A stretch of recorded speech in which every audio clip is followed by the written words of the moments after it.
Have you ever wondered why the news plays the same 5 stories again and again? Let me give you a little hint. Brainwashing and repetition is the most basic form of brainwashing. Join me as we look at the news cycle and talk about why the mainstream media is so gutless and afraid to report the truth.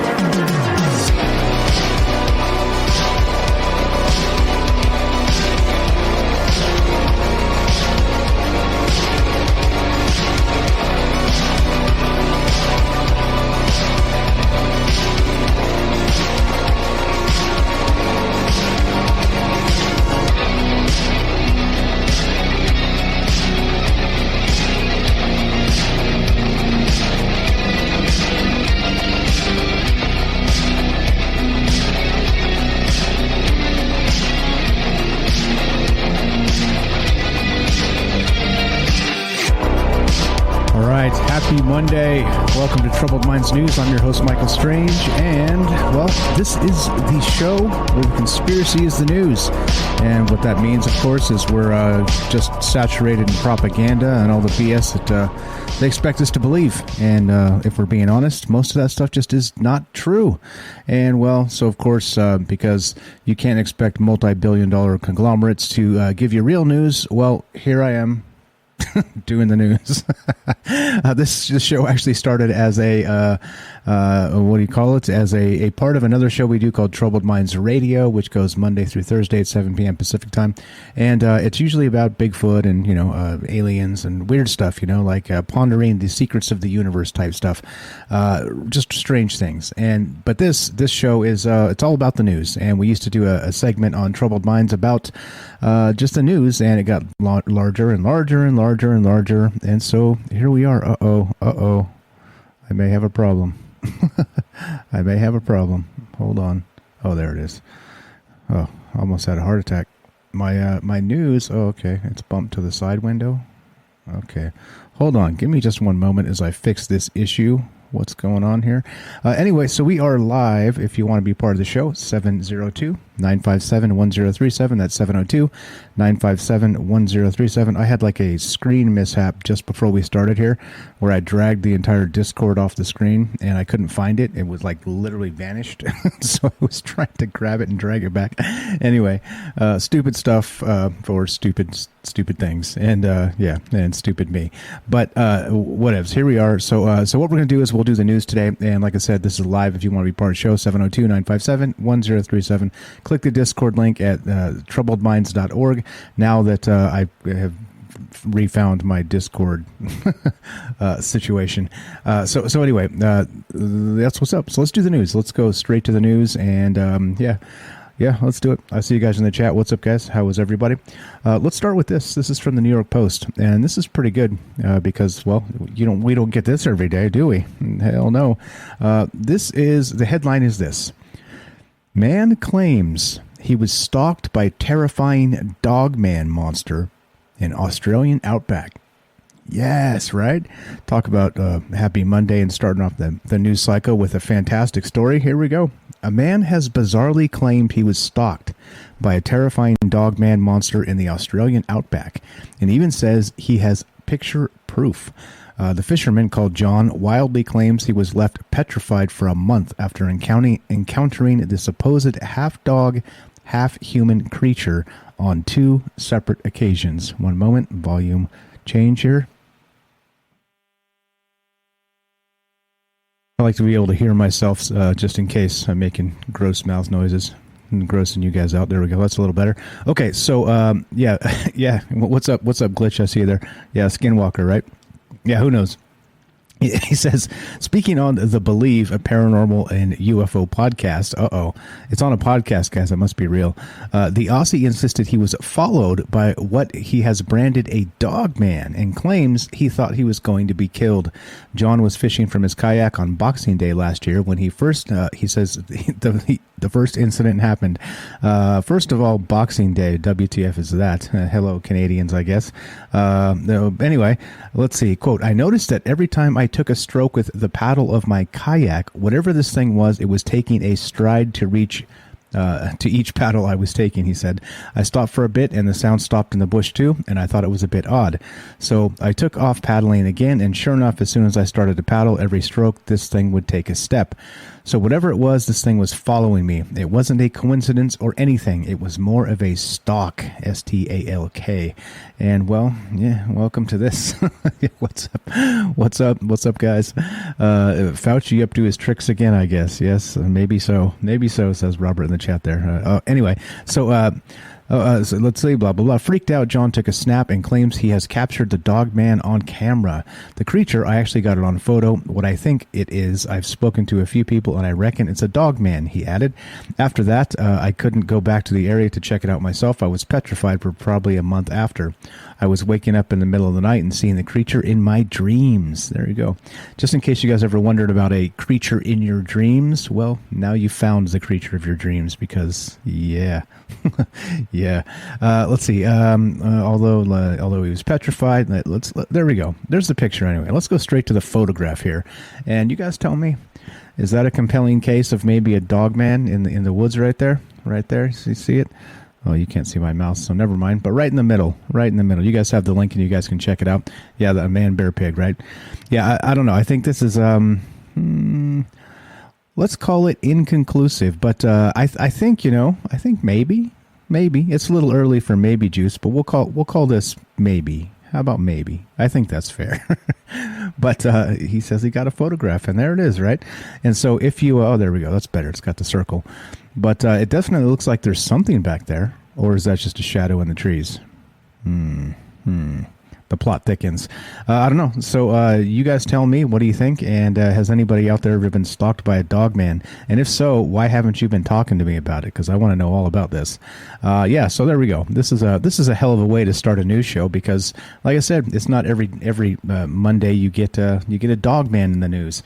And here we are. Australian Outback, dog man. I guess they do Boxing Day in Australia. Is that right? I thought that was a Canadian thing. Okay, well, this shows you what I know. Anyway, all right, so as we keep on trucking, 702-957-1037, that's 702-957-1037, troubledminds.org. Click the Discord link, and we'll put you on the show. Here we go. There's more. There's always more. Fewer dogmen, more conspiracies. Let's go to this from the Washington Compost. Facebook's race-blind practices around hate speech came at the expense of black users. New documents show. Oh, I see. All the preaching these assholes do to us about all the how we should be and all the moral everything they tell us, right? And it turns out, by the way, they are doing these things that they should not be doing. Well, because, shocker, Facebook, right? Here we go. Last year, researchers at Facebook showed executives an example of the kind of hate speech circulating on the social network. An actual post featuring an image of 4 Democratic lawmakers known collectively as the Squad. The poster, whose name was scrubbed out for privacy, referred to the women, 2 of whom are Muslim, as Swami Ragheads. Okay, great. Fantastic. Again, stupid stuff, guys. Racism is bad. Don't do it. It's dumb. A comment from another person used even more vulgar language, referring to the 4 women of color as black C words. I'll just leave it at that. According to the internal company documents exclusively obtained by the Washington Post. Blah, blah. The post represented the worst of the worst language on Facebook, the majority of it directed at minority groups, according to a 2-year effort by a large team working across the company, the document said. The researchers urged examples to adopt an aggressive overhaul of its software system that would primarily remove only those hateful posts before any Facebook users could see them. But Facebook's leaders balked at the plan. According to 2 people familiar with the internal debate, top executives, including Vice President for Global Public Policy Joel Kaplan, feared the new system would tilt the scales by protecting some vulnerable groups over others. A policy executive prepared a document for Kaplan that raised the potential for backlash from conservative partners, according to the document. Ooh, conservative partners.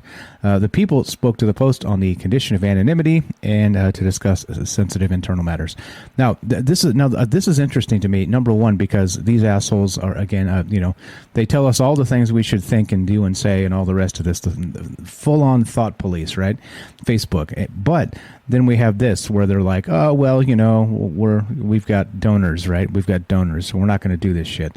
But it is kind of compelling in the sense that you have sort of the crossroads of protecting some people but not other people, right? And this is where this playing God stuff with people in general, based on all the demographic lines they draw, whether it's socioeconomics, whether it's just sexuality, whether it's the color of your skin, whether it's anything, right? Anything. It's interesting that this is like an actual legitimate concern. Is how can you justify protecting this group but not that group, right? That group but not the other group, these guys but not those guys. I think that's the weirdness here. Why is this thing okay? Anyway, hold on, let me fix this real quick because this is annoying the hell out of me. Let's go like this. Let's just slow it down. There we go. Nice and slow. All right. So anyway, point being is that, I'm not saying that it should just be allowed, right? This, Facebook is kind of a bunch of assholes anyway. I mean, that's been my stance for a very long time. But, at what point do you draw the line and say, well, stop? Because, again, this is what they want. They want to divide, subdivide, subdivide, and they're going to have every single, sectionality thing, covered, and think about it. Once you start doing that, then you're, protecting everybody as a minority because, well, everybody is a minority. You know what I mean? Aside from pretty much, the only people that you can prove that aren't. And anyway, by the way, hi, I'm a minority, but it doesn't look like it. And this is part of why I hate all this stuff, is because it's rarely about what somebody actually is, genetically. Nobody gives a fuck, right? It's about what they appear to be, the perception of that.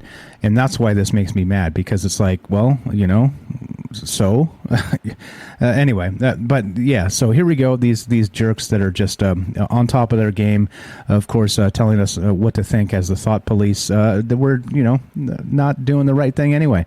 So yeah, there you go. Yeah, exactly. You drew the line, Mike, when you left Facebook. Yeah, and I'm not going back. They can kiss my ass.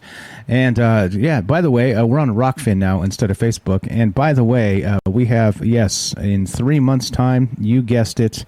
Let's see, how many Rockfin followers? It's a lot. 1,254 followers on Rockfin in 3 months, and Facebook can kiss my ass. Yeah. All right. Anyway, so there you go. So, all right. Anyway, that's Facebook for you. And I think they're a bunch of ass clowns, and I think they always have been, and I think they probably always will be. And there you go. And speaking of ass clowns, let's go to this. This is from right here. This is from CNBC.com. And yep, Alex Jones, Roger Stone subpoenaed in-house January 6th Capitol riot probe. So looks like they're doing all the things, right? They're bringing in all the people that have said things, the Trump supporters, all the rest of this, And again, I think Roger Stone's an ass clown. Alex Jones is he's entertaining, but that Sandy Hook stuff, and he says a bunch of stuff that's really wrong and stupid as well. But so it is what it is, right? These people are who they are. But right, is this where we should be? Kind of just sort of going after political opponents. I keep pointing this out, that these guys won't let it go. They just won't let it go. They're calling this an insurrection and all the rest of this stuff, when it's like, really? I mean, that was the most lousy insurrection I've ever seen. But whatevs, here we are anyway. So, yeah, the House committee investigating the deadly Capitol invasion said Monday it issued subpoenas to Republican political operative Roger Stone, again, ass clown to the highest degree, and conspiracy theorist Alex Jones, an entertaining ass clown, along with 3 others allegedly connected to the events of January 6th. The latest batch of subpoenas went to individuals believed to have relevant information about the plans and funding for the rallies in Washington on January 6th. That preceding the storming of the Capitol, the select committee said. Blah, blah, blah, blah. The latest batch of subpoenas went to, I just read that. Jones, the InfoWars host who earlier this month was held liable for defamation for claiming the Sandy Hook school massacre was a hoax, was reportedly involved in organizing the January 6th rally where former President Donald Trump spoke just before the Capitol riot began, the committee said in a press release. So, once again, this is, and I hate that Alex Jones, again, every time you bring up Alex Jones, you kind of got to add in the Sandy Hook thing or else people are like, you're a false flag idiot, right? But I mean, this is a step too far. It's like, like I said, investigating our political rivals and doing all this over and over and over again. This just becomes dangerous, like literally dangerous, because the whole idea of the peaceful transition of power and all that crap that they're always trying to put in our face as the moral high ground idiots that they try and tell us, the thought police, these MSNBC or CNBC, whoever the hell this is. And they're always trying to tell us these things, right? But then all the things they say, well, they don't actually do, right? They're like whooping this up and they're celebrating and they're like, yeah, get him, right? Get him. The wrong thing crowd, get him. And, like I said, like I always say, we still have the right to be wrong, don't we? And I think that's part of the problem with this. So, yeah. Anyway, like I said, I'm not a fan of Roger Stone in particular. The guy's just a nut. Alex Jones, at least he's entertaining, and that's that, right? And, you have your own opinion of these people, too. It's don't listen to what I'm saying, and that's that. So, anyway, let's get a quick word from our sponsor, and we'll keep on trucking. Our sponsor, of course, is you. Are you digging the show? If so, you can support us quite easily and at no additional cost to you if you already have an Amazon Prime account. Since we stream on Twitch every day, all you have to do is link your Amazon Prime account to your Twitch account, and they give you free games on a monthly basis for your personal use, and also a bonus $5 a month to send to your favorite streamer as a way to bring more people to Twitch. And all you have to do is sync up to 2 accounts and click subscribe. Thanks for considering us. All right, let's keep on trucking here. Let's go to the Jerusalem Post, and this is one of those ones where I hate to say I told you so, but I told you so. Every damn week we have a new one of these. Last week it was 2. We'll see if by Friday we get another one. But skyscraper-sized asteroid coming towards Earth on Christmas Eve. 2016 TR-54 is set to pass by the planet at a distance of around 6.5 million kilometers, meaning there will be no Armageddon this holiday season. The mainstream media would love nothing more than to report on Armageddon, wouldn't they, assholes? Anyway, so here we go. Named 2016 TR-54, the asteroid has an estimated diameter between 100 meters and 230 meters, according to NASA's asteroid tracker. At the largest estimate, that's comparable in size to some skyscrapers, such as Tel Aviv's Azrieli Towers. Is that how you say it? Oh, well, if it's not. Or around 64 Christmas trees, going by the maximum average size of Christmas trees at 12 feet. There you go. Just in case you want to, have some holiday cheer, Armageddon may be brought about by an asteroid the size of 64 Christmas trees. What the fuck? So stupid. The asteroid is set to pass by the planet on December 24th, Christmas Eve, at a distance of around 6.5 million kilometers, blah, blah, blah. So don't mistake this for Santa Claus, because you might find yourself in a bind, let's say. Anyway, what's going on, guys? Yeah, exactly. It seems like I said, it seems like they're conditioning us, right? So asteroid in the news cycles every week, asteroid in the news cycles every week, and then when the big one comes, we'll be like, oh. We told you, we told you guys. Sorry, we told you. It was reported. You see, there's an article as Zuckerberg and these assholes are like flying their private jets to New Zealand, and Hawaii. Anyway, let's keep on trucking. What's going on? What's up, killer? No, rather not be famous. Thanks. And big. Yeah, I'm not going to read it. Other than, let's see. How do I ban this idiot? Let's see. Can I do it? No. All right, whatever. Anyway, let's see. Let's go to Gizmodo.com. And this is pretty cool, actually. We're making the Facebook papers public. Here's why and how. Now, this is interesting to me because in the Facebook papers, right, they made this leak available to, quote, journalists. Well, who can you trust? Probably less than Facebook themselves. Well, journalists. So I was kind of curious, and I was looking to find these papers themselves, the actual documents when this came out, so I could read them myself instead of have it filtered through the press, because, again, assholes. But, well, they're going to do it, and finally, and so we can actually see what this stuff says. So, yeah, here we go. So in one of Silicon Valley's largest leaks, a former Facebook product manager slipped financial regulators stacks of documents containing thousands of confidential memos, chat logs, and a veritable library of hidden research. The leak was designed to convince the feds that the gravity and scope of Facebook's design flaws and misdeeds vastly exceed anything its executives ever divulged to their investors. No shit. Right? Exactly. The documents, captured by whistleblower Frances Haugen and first reported by the Wall Street Journal, were also handed to members of a Senate Commerce Subcommittee chaired by Senator Richard Blumenthal, a Democrat of Connecticut who last month called Instagram a breeding ground for eating disorders and self-harm. And, by the way, he's an asshole, but he's not wrong in this count. So, yeah, I would call that probably accurate, a breeding ground for eating disorders and self-harm. And so I think, right, you talk about all kinds of crazy stuff with, youngsters committing suicide and things like this, or attempting suicide and all the rest of this stuff, just because of the, because you're all the photoshopped beauties on Instagram. Well, of course you can't compete because, number one, it's Photoshop. And number two, talk about when puberty bodies are changing. It's a rough time for anybody. So this is not good. I wonder what the actual body count is of suicides due to Instagram. I'm sure there's like a number, right? Like there's got to be. So anyway, and it's from here that Gizmodo and some 300 other mostly Western journalists derived their access.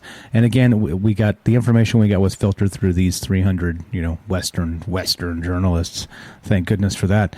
So anyway, we believe there's a strong public need in making as many of the documents public as possible, as quickly as possible. To that end, we've partnered with a small group of independent monitors who are joining us to establish guidelines for an accountable review of the documents prior to publication. Of course, they're going to redact some things because they're assholes, and the mission is to minimize any cost to individuals' privacy of the furtherance of other harms while ensuring the responsible disclosure of the greatest amount of information in the public interest. And I think the public interest is actually what's in play here, because Facebook, of course, is dirty. Like I said, everybody knows my disdain for Facebook and Zuckerberg and all things that he does, because he's probably an alien or a robot. I don't know, both. But yeah, at least he's an asshole. We can say that for 100% certainty. But yeah, I'm looking forward to this. Hopefully when these come out, we can kind of go through some of the Facebook papers and do our thing. Anyway, let's go and keep on trucking. This is nuts. This is from The Guardian, and well, the other most trusted source in news, right? The Guardian. But check this out. A priceless Roman mosaic spent 50 years as a coffee table in a New York apartment. What the... Yeah. So this thing was once decorated a ship used by the Emperor Caligula. Yeah. Okay. Dario del Buffalo, how do you say that? An Italian expert on ancient stone and marble described how he found a mosaic in an interview on CBS's 60 Minutes on Sunday.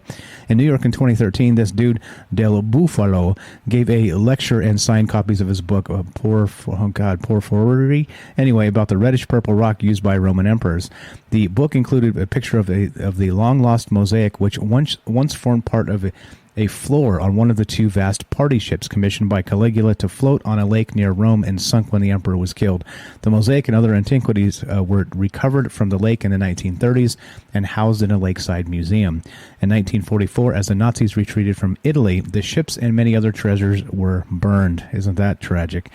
Nearly 70 years after that, as he signs copies of his book, Del Buffalo overheard a man and a woman say the woman had the mosaic they were looking at on the page. Yeah, well, and there it is. There it is. Let's see. We got a good photograph here. No, we don't, of course. You can kind of see it in that picture, but that is wild. Like, are you kidding me? Like, imagine that. You've got, like, Caligula's, like, party yacht as your coffee table, part of it anyway. That is just nuts to me. Yeah, hopefully it's good. I don't know what they're going to do with it. Turn it into the museum or, I don't know, put it at auction. I have no idea. But, yeah, wild. So don't throw away things that look like they may be old, because you never freaking know, do you? Yeah, wild stuff. All right, let's keep on trucking, shall we? There's more here. There's always more. Speaking of wild shit that you find and don't may or may not know what's going on, check this out. This is from ScienceAlert.com. Man keeps a rock for years, hoping it's gold. It turned out to be far more valuable. And, yeah, well, there you go. In 2015, David Hole, Hole, was prospecting in Maryborough Regional Park near Melbourne, Australia. I said it right. Melbourne. Armed with a metal detector, he discovered something out of the ordinary, a very heavy reddish rock resting in some yellow clay. He took it home and tried everything to open it, sure that there was a gold nugget inside the rock. After all, Maryborough is in the goldfields region where the Australian gold rush peaked in the 19th century. To break open his find, Hole tried a rock saw, an angle grinder, a drill, even dousing the thing in acid. However, not even a sledgehammer could make it crack.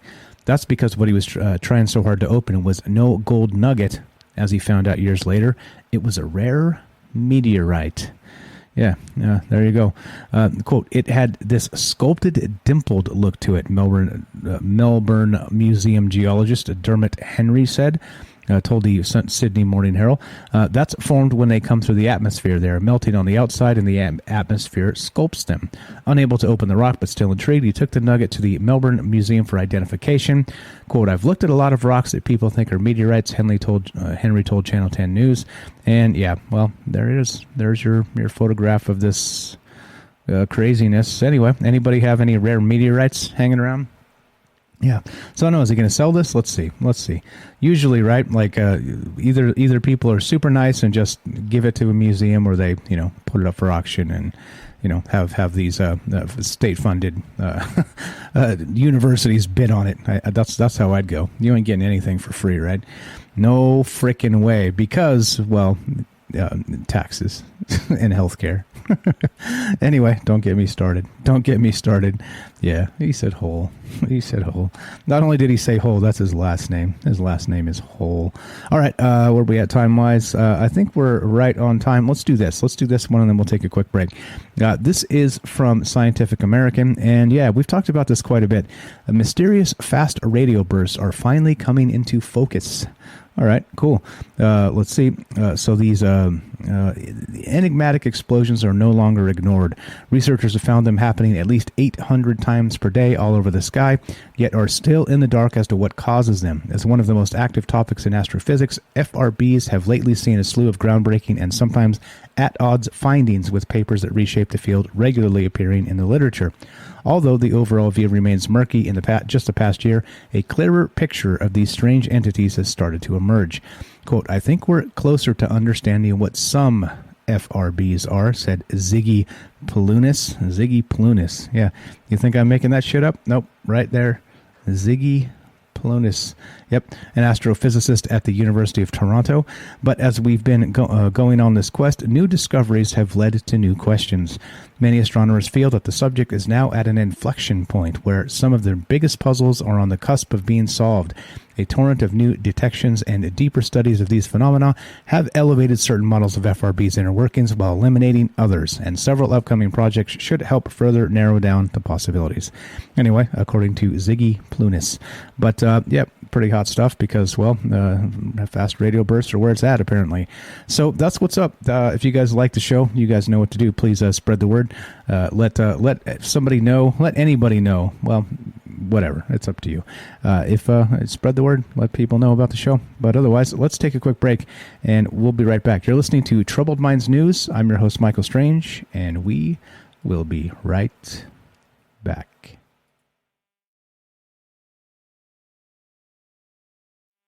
Right, welcome back to Troubled Minds News. I'm Michael Strange, and let's keep going. Let's do more news. We're like the news monsters. More news, zombies, brains. All right, futurism. Scientists. Now this is wild. Check this out. You guys ever seen? I don't know, anything in fiction, science fiction, like Star Wars, Stargate, Star Trek, right? Yeah, this is wild. Scientists say there may be humans all over the universe. What? What?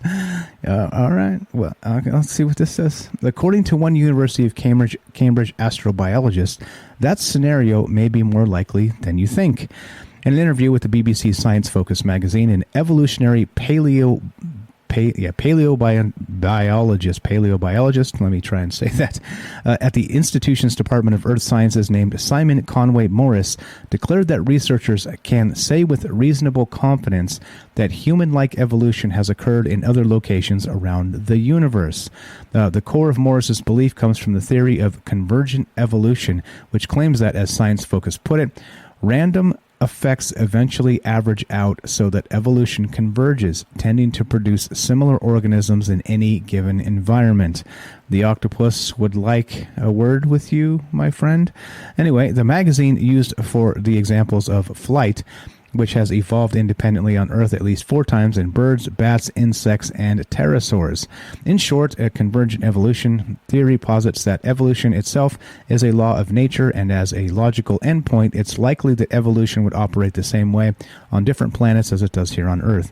In other words, it's theoretically possible that the blue and green alien humanoids you see on Star Trek could be, well, actually out there.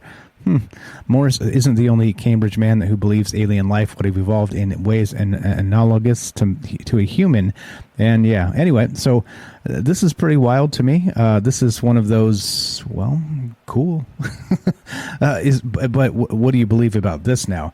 Convergent evolution or human hubris? To think that all the different crazy worlds and places out there that would develop intelligent life, they're all going to end up like humans. Really? I kind of call shenanigans on this because it seems ridiculous that we're going to have, I don't know, Klingons and, I don't know, what, Rhodians from Star Wars. Yeah, you're running around, 2 arms and 2 legs and the rest of this stuff. I don't know. Shenanigans, I say. But, well, what do you think? It's not up to me. I'm not the arbiter of anything other than I like to call people assholes. At least journalists, for sure, 100%.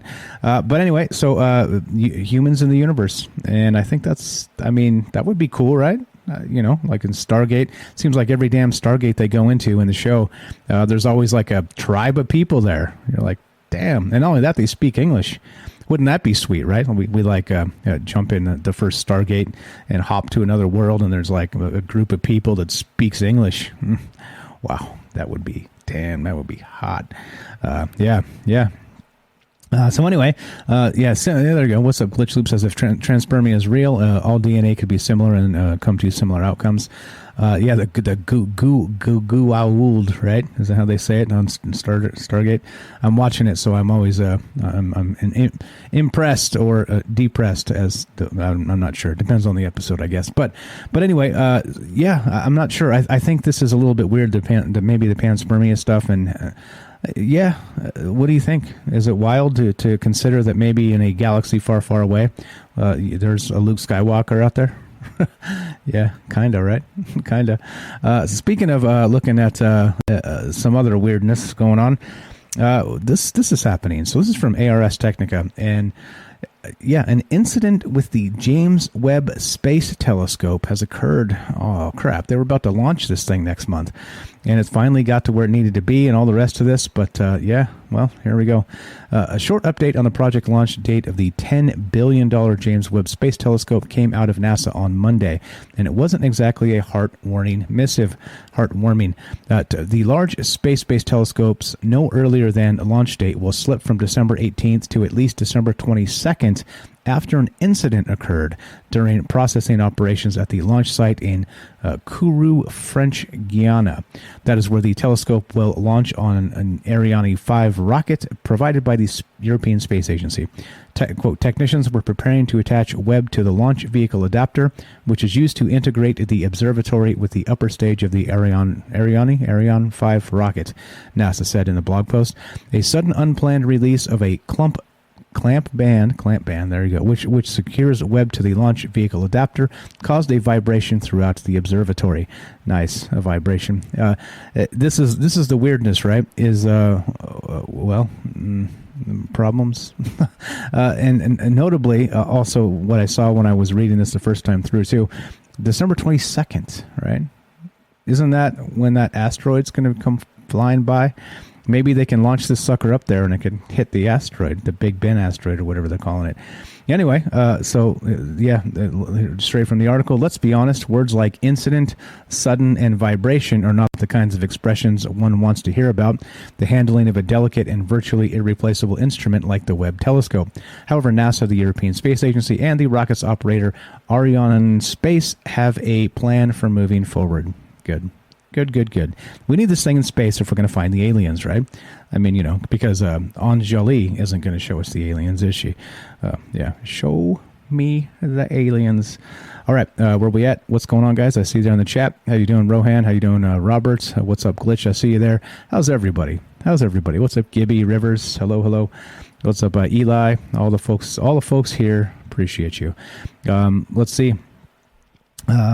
So anyway, this James Webb thing. So hopefully it'll be just in time to maybe run into that thing that Big Ben rock. That'd be sweet, right? That'd be super sweet. Bigger fish to fry. All right. So here you go. Here's more of the world according to whoever. Inverse.com reports this: new technology could enable humans to travel at 7 million miles per hour, right? It's different than 1.21 gigawatts, but that's cool. So let's see. Let's skip to the good part. Let's see, blah, blah, blah. The fastest man-made object, bullets can go 2,600 miles per hour, more than 3 times the speed of sound. The fastest aircraft at NASA's X-3 jet plane with a top speed of 7,000 miles per hour. Sounds impressive, but it's only 0.001% the speed of light. And the fastest human-made objects are spacecraft. They use rockets to break free of the Earth's gravity, which takes a speed of 25,000 miles per hour. The spacecraft that is traveling the fastest is NASA's Parker Solar Probe. After it launched from Earth in 2018, it skimmed the sun's scorching atmosphere and used the sun's gravity to reach 330,000 miles per hour. That's blindingly fast, yet only 0.05% the speed of light. Anyway, so they got this new technology here. It's possible to get something to 1% the speed of light, but it would just take an enormous amount of energy. Could humans make something go even faster? Yeah. Well, but let's see. Where is this? Where's the information in this? One promising way to get something moving very fast is to use a solar sail. These are large, thin sheets of plastic attached to a spacecraft and designed so the sunlight can push on them like the wind in a solar sail. A few spacecraft have used solar sails to show that they work, and scientists think that a solar sail could propel spacecraft to 10% of the speed of light. One day, when humanity is not limited to a tiny fraction of the speed of light, we might travel to the stars. Oh, isn't that romantic? It's so romantic. Travel to the stars. Anyway, so solar sails, 7 million miles per hour. I don't know. What's up, Matt? I see you there, buddy. Thanks for showing up. Where are we at time-wise? I think we're good. Everything looks fine. We're all fine here now. How are you? All right, let's go to the New York Post. New York Post is good stuff because, well, you gotta love the New York Post, the other most trusted source of news, right? This is we talk about that transhumanism thing, right? Quite often, but check this out. French black alien reportedly gets fingers sliced off to create claw. Okay. Yeah, there we go. A 33-year-old Frenchman who has transformed his body in a bid to become a black alien has now reportedly gotten 2 fingers chopped off his left hand to form a freakish claw. Anthony Lofredo's apparent surgery is the latest in a series of procedures the wannabe extraterrestrial has undergone, including getting his nose and upper lip cut off, his tongue split, and his entire body, including his eyeballs, covered in tattoos. But despite the shocking alterations, the oddball mutilation aficionado says he has only received 34% of his goal in turning into an alien, the U.S. Sun reported. The Sun, the other most trusted source in news, those guys. But okay, there's a photograph of this dude, all right?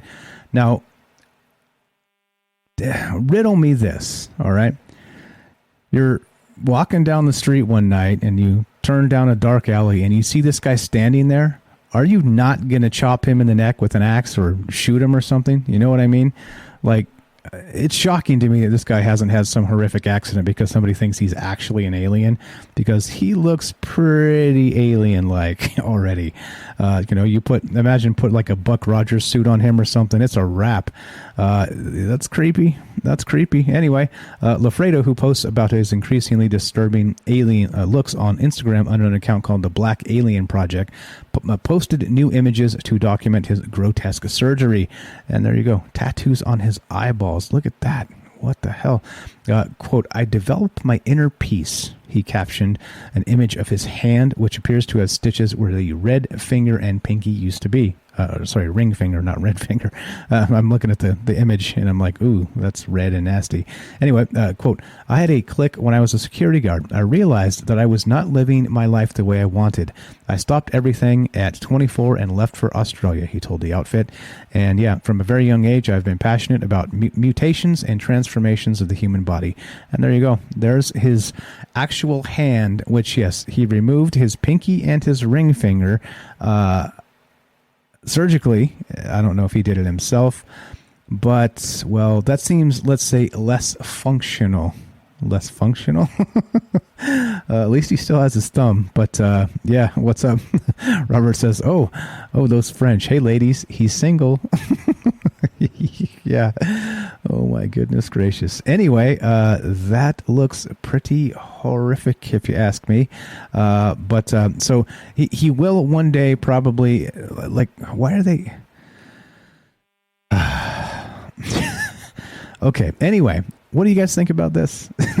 if you have comments on this, 702-957-1037. Actually, the phone number just took a crap, which is perfect, so let's call that back. Anyway, all right, so I don't know. I wish this individual the best, let's just say that. But I think somebody's probably going to shoot him at some point, right? They're going to think they bagged the first alien ever, and they're going to shoot this dude, and it's going to be a tragic thing. And I hope that doesn't happen, but it seems likely to happen, doesn't it? It kind of seems likely to happen.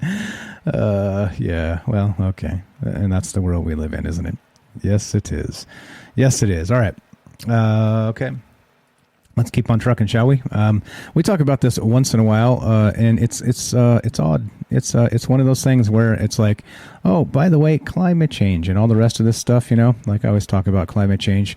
Like I said, I'm not a denier. Everybody relax. You don't have to go contact the thought police. But it does make me mad, all the climate alarmism that's always going on, right? That's the thing that pisses me off the most, when they're like, we only have 18 months to live. And these little kids holding up signs that say, you'll die of old age, we'll die of climate change. Get the fuck out of here. I mean, stop. Right? So who says that's responsible? Nobody. But anyway, so with all that said, climate change is what? People changing the climate, right? Well, yep, here we go, from thehill.com. Controversial practice of seeding clouds to create rainfall becoming popular in the American West. Oh, that's weird. Isn't that strange? So we're actually manipulating the weather, you say? That doesn't sound like a conspiracy at all, does it? At Verizon, we are investing $3 billion. Oh, thank goodness for Verizon commercials that just pop up.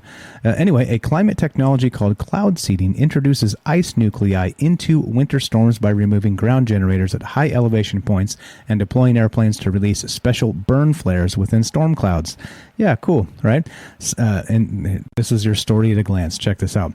Cloud seeding has been around since the 1940s. 1940s. Climate manipulation, people. Climate manipulation. And they're talking about climate change. Well, no shit. You're changing the climate intentionally, right? So if they can do this stuff, my question is, how come they can't, right, tweak things to, be better? Well, because there is no better. That's why. I'll answer my own question. Even though it's sort of rhetorical, it's also sort of not. Because there is no better. Because the climate's always changing. And this is a bunch of... All right, I'll stop before I get myself in trouble.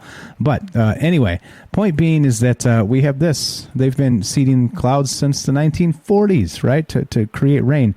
As climate change has worsened the droughts around the country, more states are hoping to try cloud seeding, they say.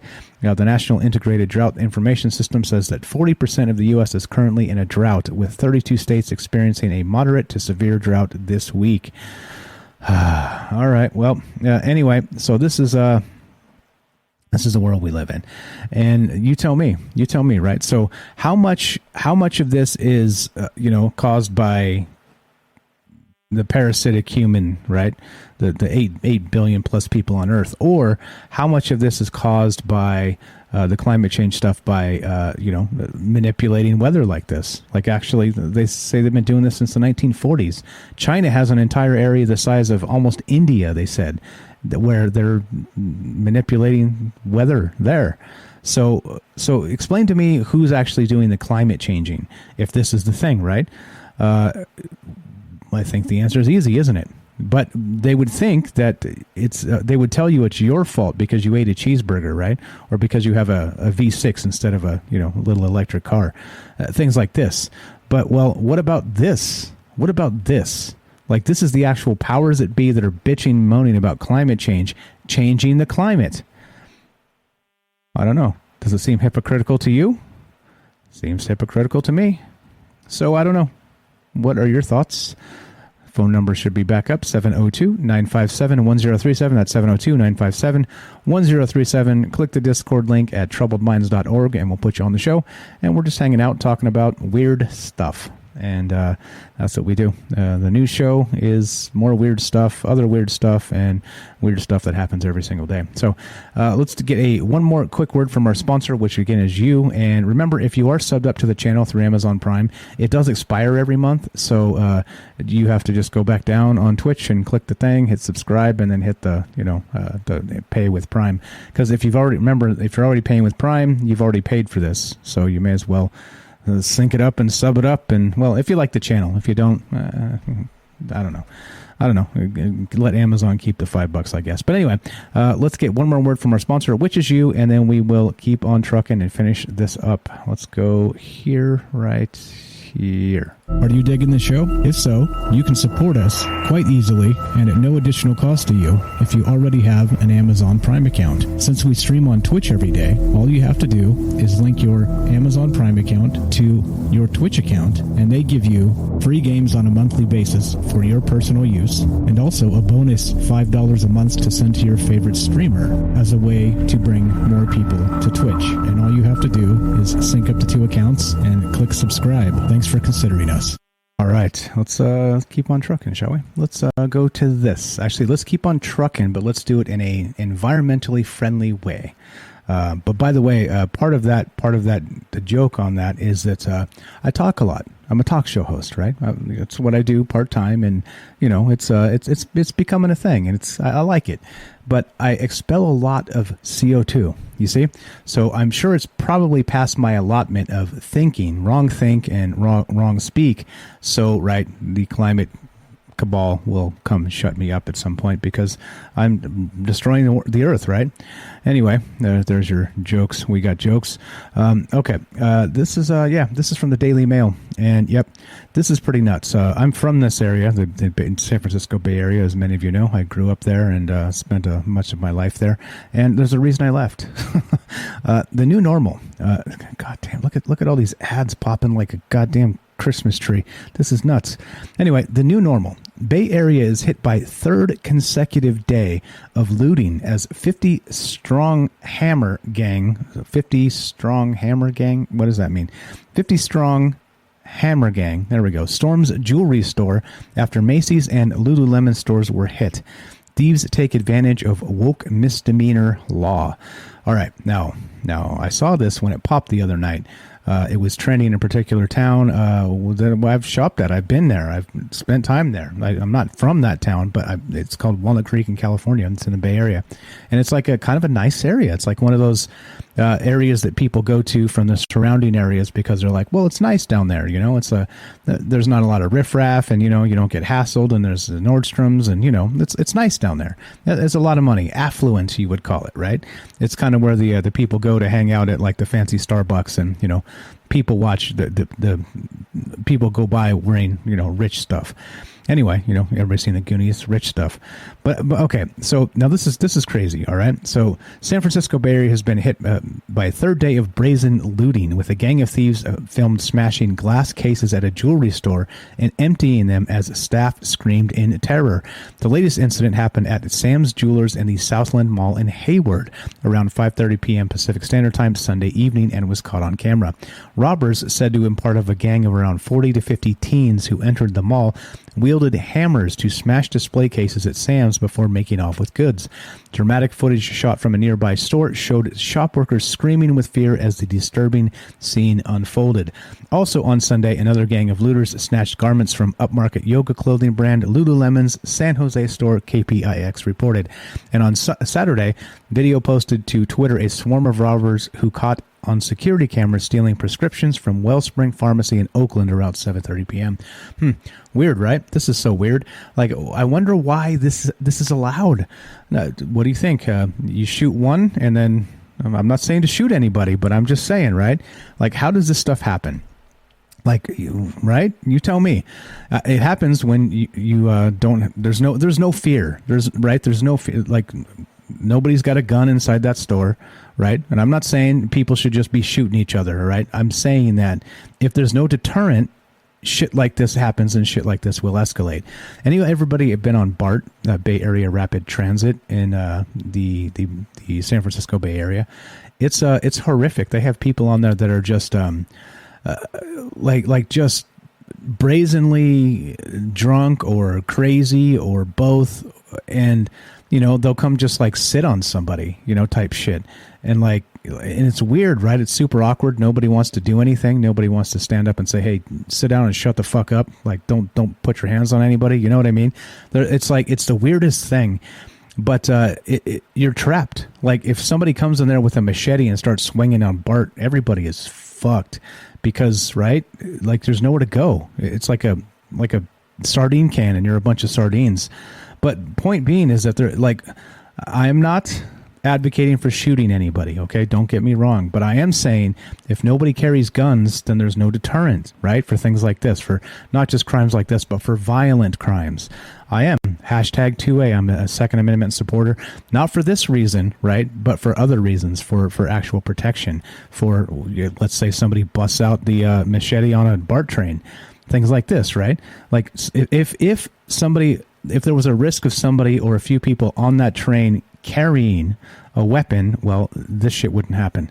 But, you know, they come in, they've been known to bully people on these trains and rob them straight up right there in front of everybody, broad daylight in front of God and everybody. And nobody can do anything because it's like a mob, right? Anyway, so there's my little rant about the San Francisco Bay Area. Anyway, so here we go. It's happening. This is how you organize, right? This is organizing for effectiveness, and 100% holiday discounts, shopping discounts. So anyway, store employees told KGO TV reporter Dion Lim that they're overwhelmed and devastated by the brazen theft, as it is a small drugstore and does not have the same resources as chains like CVS or Walgreens. Video of the Sam's incident, meanwhile, shows the men, all of whom were wearing hoodies, smashed the cases and running off with handfuls of jewelry, with one man even running back to grab an item he dropped before fleeing.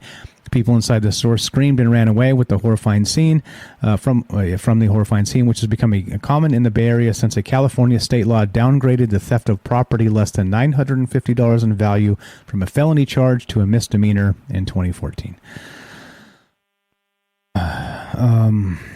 Anyway, it's weird. This is the world we live in, and it's going to escalate, right? This is going to get worse and worse and worse, and then somebody's going to get hurt. Somebody's going to get hurt. So does it have to be stopped? You tell me. I have no idea. I'm glad I'm not there. I'm glad I'm not in the middle of that. I'm glad I don't have to work in those stores. I worked in retail when I was younger, and that would suck. That would suck, right? What do you do? Like, you stay out of the way and don't get hit with a hammer.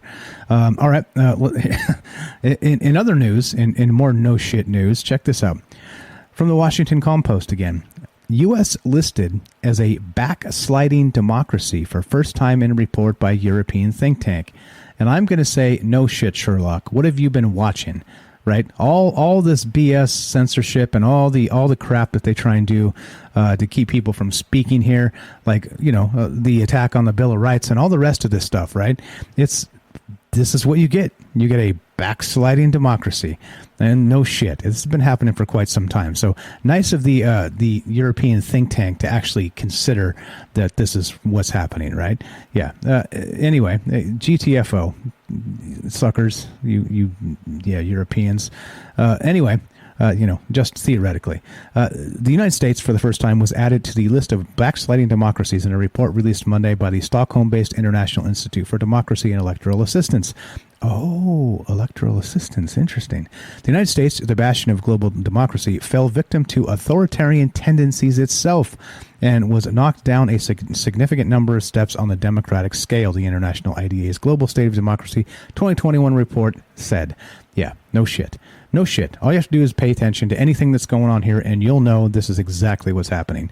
But nice of somebody else to notice across the pond, right? Anyway, the study, which analyzed trends from 2020 to 2021, found that more than a quarter of the world's population now lives in democratically see what I did there?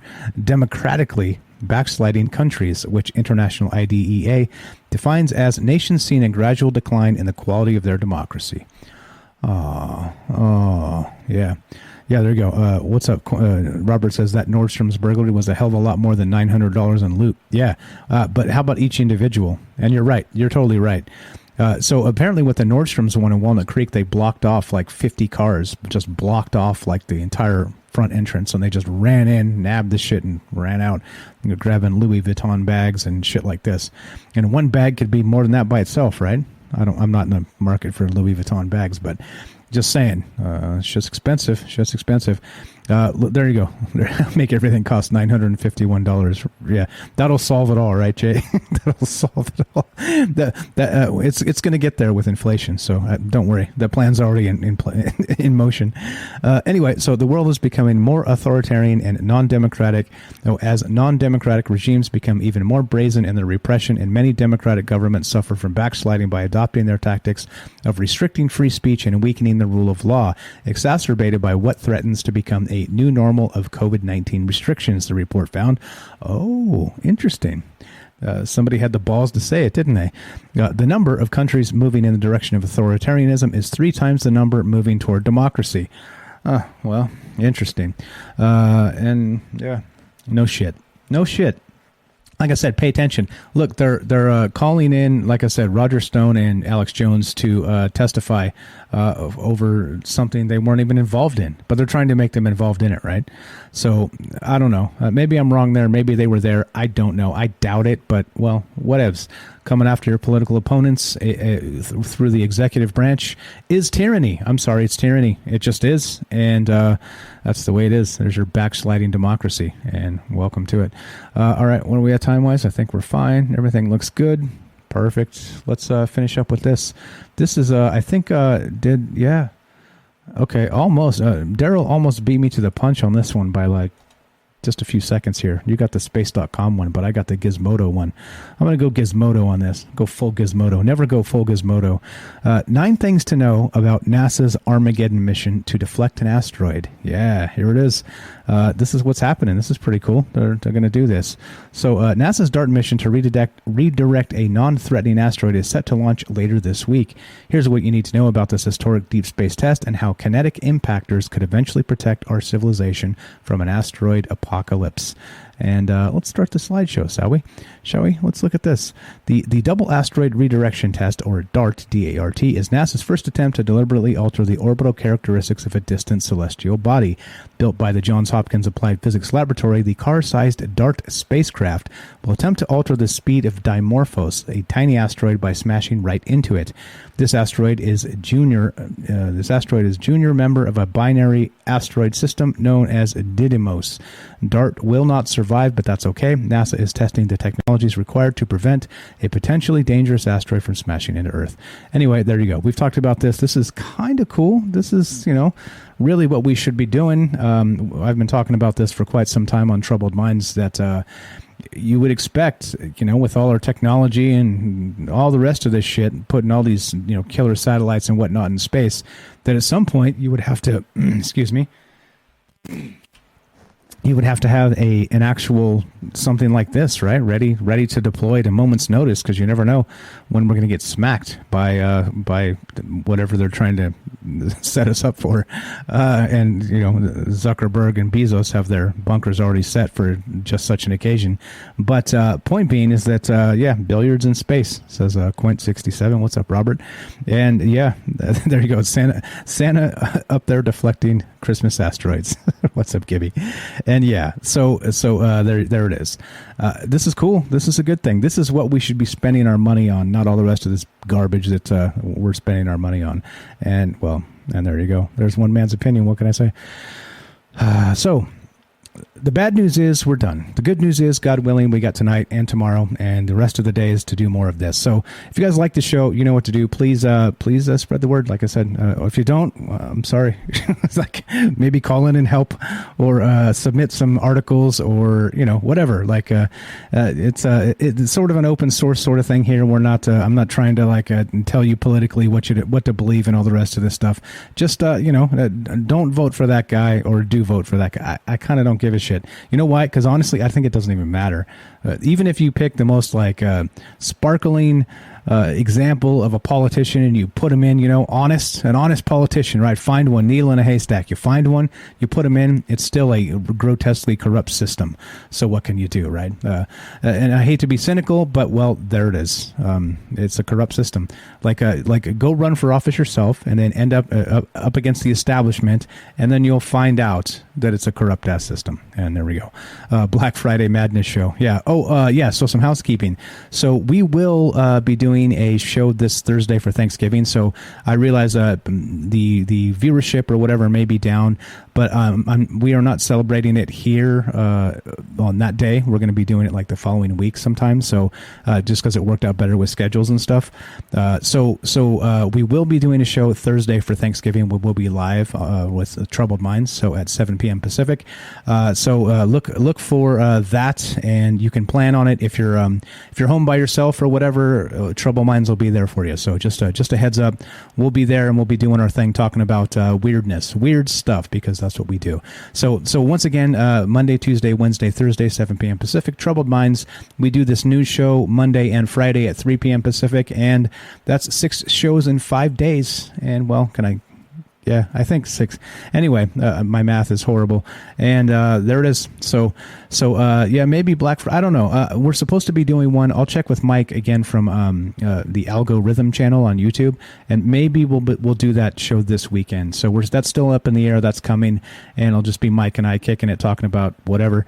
And so that's coming, and it will be on the Discord, by the way. So Discord has a new feature. If you guys haven't joined Discord, please do. TroubledMinds.org. Click the Discord link, and there's where to go? Dance. There's my dance. You get the dance. There it is. The dance. All right. So if you do join the Discord, there's a new thing called events, and you can schedule events. And so I'll put that up, and it will give you reminders, like actual straight notifications, and we don't have to deal with YouTube or no longer Facebook because they're assholes. But sort of like sloppy notifications from the technocrats because they're like, oh, sorry, you missed that one. Really sorry, like... Sorry about that. I'm sure you wanted to see that live because that was a good show, but, well, our notification system is spotty, you know what I'm saying? Yeah, it's no conspiracy here, but, it only works for the shows we really like. As YouTube, right? Anyway, so join that if you have not. Discord, there's an events thing. I'm going to put all the shows up there so you'll get notified if you don't want to miss them live. Or it's all good if we've always got a piping hot archive ready for you immediately after the show, so you don't have to set your clocks or anything by Troubled Minds, though you probably could. So there we go. As we finish, and what's up, Dark Devious? I see you there, buddy. Thanks for the dance, Michael Strange dance. Michael, the joke there is Michael Strange doesn't dance. All right. So let's get the hell out of here.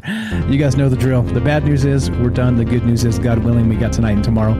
7 p.m. Pacific, Troubled Minds coming up, and we're going to just keep on doing our thing. We're going to be hanging out and considering all the things in the universe, because why the fuck not? Somebody's got to. And that's what we do. So let's turn this down. I think it's loud. There we go. That's better. That's better. All right. So as we finish, yes, keep being you.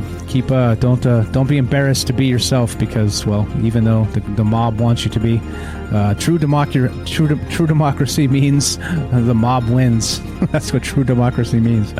So anyway, keep being you. Remember, we have the right to be wrong, and that's what this show's all about, and the other show as well. So we'll see you tonight at 7 p.m. Pacific for more Troubled Minds coming up. And for right now, have a fantastic afternoon. Happy Monday. Don't let the Monday blues get you down. See you tonight.